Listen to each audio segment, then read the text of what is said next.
Salam sejahtera bagi kita semua. Baiklah, kami dari kelompok 4 akan mempresentasikan hasil kerja kelompok kami tentang prototyping. Selamat menyaksikan.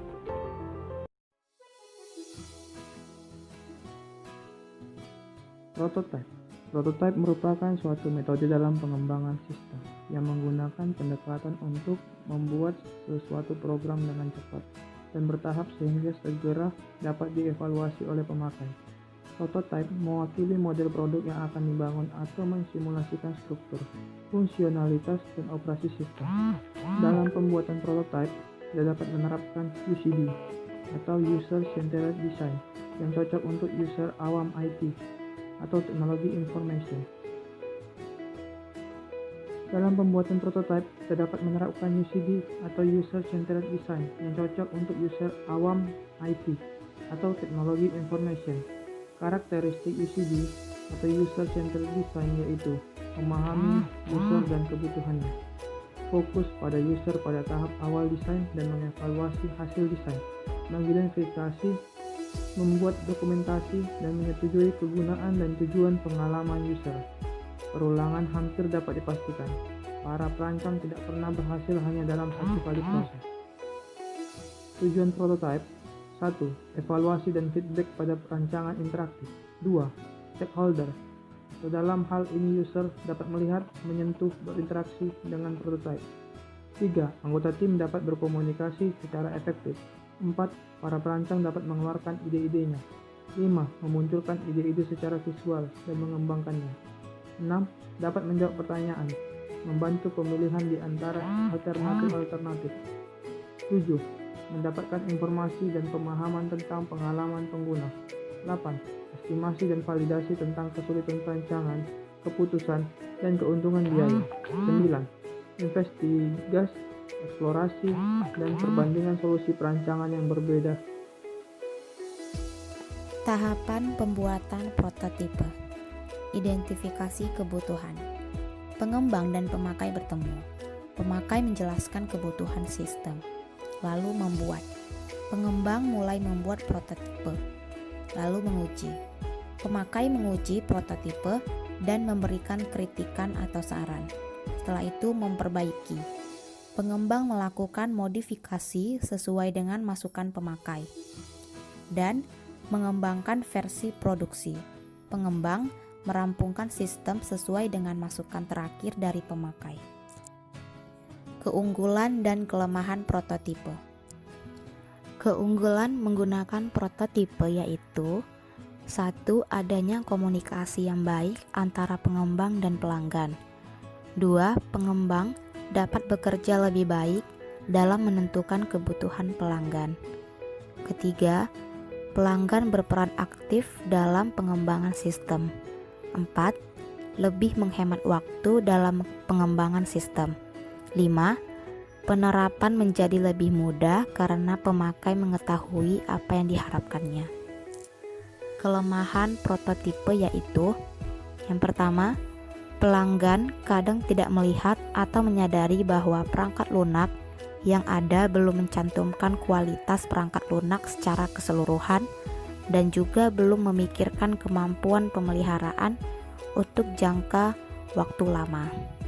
2. Pengembang biasanya ingin cepat menyelesaikan proyek, sehingga menggunakan algoritma dan bahasa pemrograman yang sederhana untuk membuat prototyping lebih cepat selesai tanpa memikirkan lebih lanjut bahwa program tersebut hanya merupakan cetak biru sistem.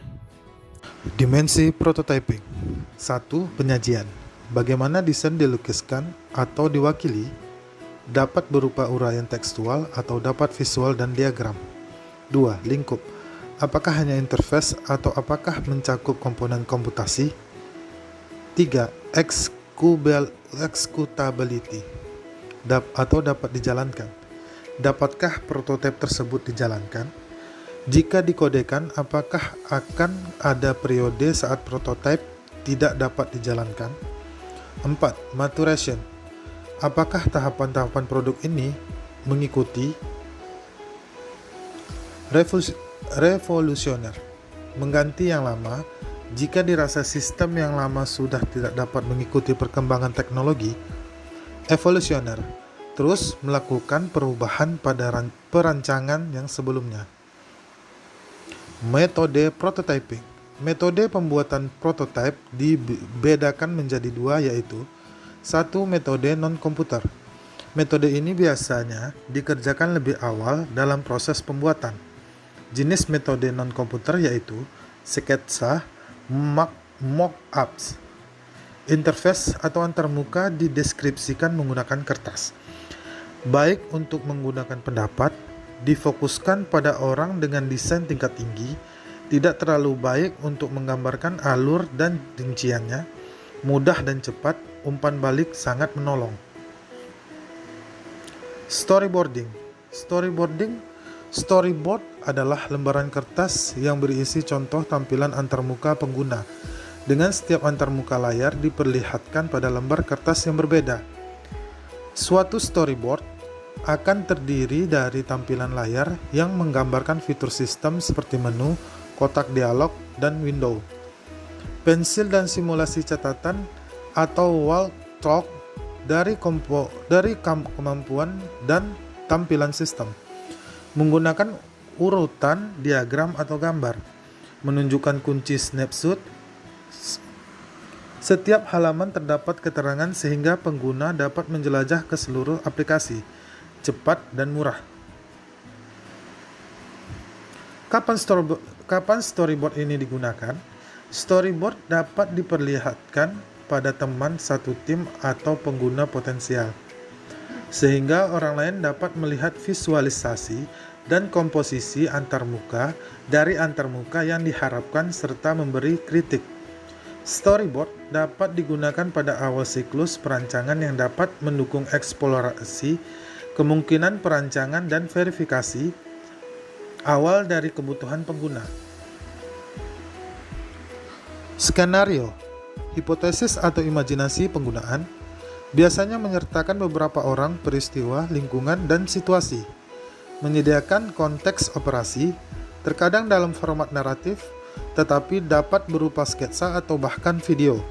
Mengurangi level fungsionalitas dan jumlah fitur, sangat mudah untuk dirancang dan diimplementasikan, berukuran kecil, dapat diubah dan dites berulang-ulang, dapat dikembangkan menggunakan satu atau beberapa skenario, tugas utilitas skenario, menjanjikan dan menarik, mengizinkan perancang untuk melihat masalah dan dari pandangan orang lain, memudahkan umpan balik dan pendapat, dapat sangat kreatif dan modern. Tutorial dan manual. Mungkin menuliskannya lebih berguna daripada disimpan dalam kepala, memaksa perancang untuk membuat keputusan dengan tegas, menulis atau meletakkannya di atas kertas lebih berharga. 2. Metode computer based. Metode ini biasanya dikerjakan kemudian. Sifat metode computer based yaitu menirukan lebih banyak kemampuan sistem, pada umumnya hanya baru beberapa aspek atau fitur, dapat berpusat pada lebih banyak detail. Para pemakai lebih segan untuk menyarankan perubahan sekali ketika mereka melihat prototipe yang lebih realistis. Prototipe cepat digambarkan sebagai suatu metode berbasis komputer yang dapat membantu untuk mengurangi iterasi siklus pengembangan.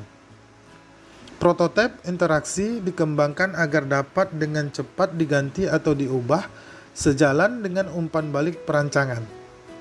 Umpan balik ini dapat diproses dari kolega atau dari pengalaman pengguna selama bekerja dengan prototipe untuk menyelesaikan tugasnya. Terminologi prototipe. Prototipe horizontal mencangkup seluruh antarmuka pengguna namun tanpa fungsi pokok, berupa simulasi dan belum dapat digunakan untuk melakukan pekerjaan yang sesungguhnya. Misal, pengguna dapat mengeksekusi seluruh navigasi dan perintah pencarian tapi tanpa memanggil informasi secara nyata. mengurangi level fungsionalitas, tetapi semua fitur ada. Prototipe vertikal, lebih sedikit aspek atau fitur dari interface yang disimulasikan, tetapi dilaksanakan dengan rincian yang sangat baik. Misal, dalam sistem informasi penerbangan, pengguna dapat mengakses suatu basis data dengan data real dari penyedia informasi, tetapi tidak untuk keseluruhan data. Mempunyai performance lebih rendah daripada sistem akhir, tidak dalam jaringan. Early prototyping, prototipe cepat. Late prototyping, atau prototipe lambat. Low fidelity prototyping, atau prototipe dengan tingkat ketepatan yang rendah. Fidelity mencangkup pada tingkat kerincian dengan produk akhir. Low fidelity mempunyai karakteristik antara lain: 1. Gambaran cepat dari sistem akhir. 2. Mempunyai fungsi atau interaksi yang terbatas. 3. Lebih menggambarkan konsep, perancangan, alternatif, dan layout layar dibanding model interaksi pengguna dengan sistem. 4. Mendemonstrasikan secara umum feel and look dari antarmuka pengguna. 5. Tidak untuk memperlihatkan secara rinci bagaimana operasi sistem aplikasi. 6. Digunakan pada awal siklus perancangan. 7. Memperlihatkan konsep pendekatan secara umum tanpa harus membuang banyak tenaga, biaya, dan waktu. Berikut adalah contoh low fidelity prototyping. Storyboard digunakan di awal desain. Biasanya digunakan dengan skenario lebih terinci dan dapat diputar ulang. Kumpulan dari sketsa atau frame individual, menyajikan urutan inti cerita, menunjukkan bagaimana kemungkinan user dapat mengalami peningkatan melalui setiap aktivitas. Sketsa sangat penting untuk low fidelity prototyping. Jangan takut dengan kemampuan menggambar, menyajikan tampilan cepat dari interface, konsep desain, dan lain-lain. Wizard of Oz digunakan tampilan maket dan berinteraksi dengan pemakai, baik untuk mensimulasikan sistem yang sulit dibuat. Mid fidelity prototyping atau prototipe dengan tingkat ketepatan sedang. Form schematic. Navigasi dan fungsi yang disimulasikan biasanya berbasis pada apa yang tampil pada layar atau simulasi layar. Contoh tools yang digunakan: PowerPoint, Illustrator, dan lain-lain. High fidelity prototyping, prototipe dengan tingkat ketepatan yang tinggi. Karakteristik dari prototipe ini yaitu mempunyai interaksi penuh, pengguna dapat memasukkan data ke dalam medan masukan, menanggapi pesan, memilih ikon untuk membuka window, berinteraksi dengan UI. Mewakili fungsi-fungsi inti dari antarmuka pengguna produk, dapat mensimulasikan sebagian besar fungsi sistem akhir. Umumnya dibuat dengan 4GLS seperti Smalltalk atau bahasa pemrograman berbasis visual seperti Visual Basic. Trade-off kecepatan dengan ketelitian. Tidak secepat dan semudah membuat prototipe low fidelity. Mewakili antarmuka pengguna yang akan diimplementasikan dalam produk akhir. Mempunyai penampilan yang sangat mirip dengan produk aktual. Berikut merupakan gambar high fidelity prototyping. Dan selanjutnya merupakan gambar pemodelan terminologi prototype. Prototyping tools, draw atau paint program. Menggambar setiap layar, baik untuk dilihat. Prototipe horizontal, tipis. Contoh, Adobe Photoshop, CorelDRAW. Script simulation or slideshow. Meletakkan tampilan seperti storyboard dengan animasi perubahan di antaranya. Dapat memberikan user catatan yang sangat spesifik. Contohnya PowerPoint, HyperCard, Macromedia Director, HTML.